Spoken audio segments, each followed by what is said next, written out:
Thì hôm nay là mình sẽ giới thiệu với các bạn về một cái dấu thức, đó là dấu thức SMNP. SMNP đó là một cái SNMP chứ SNMP đó là một cái dấu thức chạy trên cổng là 161, cho phép là ta là quản trị viên, administrator, thì quản lý các thiết bị mạng cũng như là tất cả các thông tin trong cái hệ thống mạng. Ok, thì hôm nay là mình giới thiệu với các bạn cách nào để khai thác những cái thông tin từ cái dấu thức này. Thì đi vào, ta cũng dùng Metasploit thôi, Meta Framework thôi. Bắt đầu là search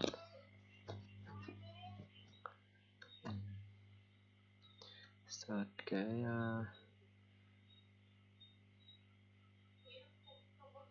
SNMP SNMP đúng không? Ok, auxiliary không, thai đấy.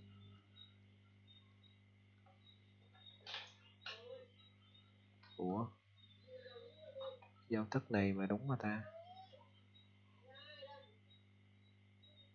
SNMP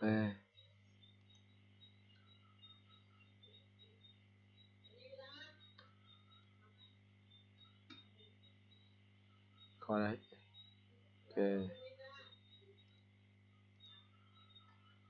rồi snmp đúng không? Snmp thì ở đây sẽ sử dụng một cái là đây snp-enum này để xem những cái thông tin trong hệ thống.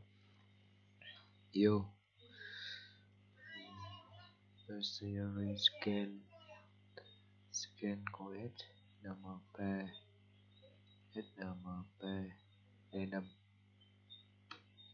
Ok, option thì đây có community public này, FMNP string host, đây set cái host là địa chỉ IP của máy mà ta muốn khai thác ấy. Set host 10.0.2.7. ok, đấy, nó set bot của mình là 1161 rồi, bot này là bot rồi cái snmp làm việc là giải thức snmp làm việc. Ok, lên thôi.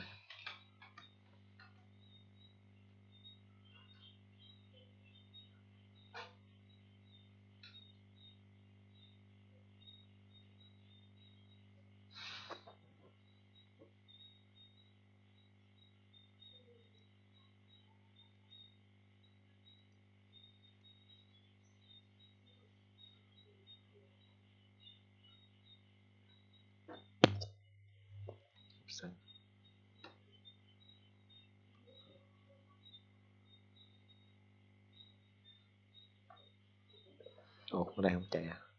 Thì thử trên cái máy đi thử nào. Đây đây.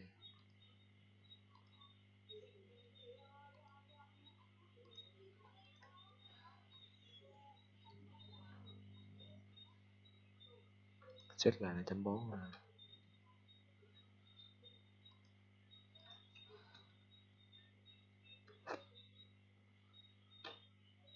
Ok.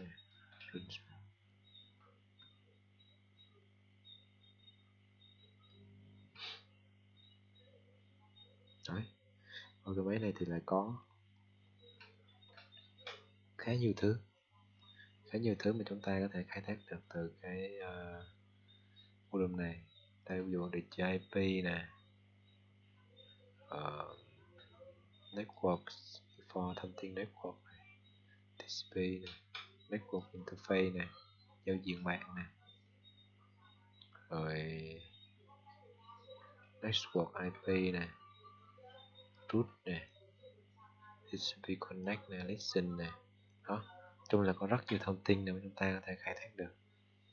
Ok, đây mình tạm kết thúc video tại đây nhé. Thì video tiếp theo thì mình sẽ giới thiệu về cái lỗ hổng trên giao thức FMTP đó. Thì video tiếp theo mình giới thiệu cái giao thức đó. Giờ mọi người video ở đây nhé.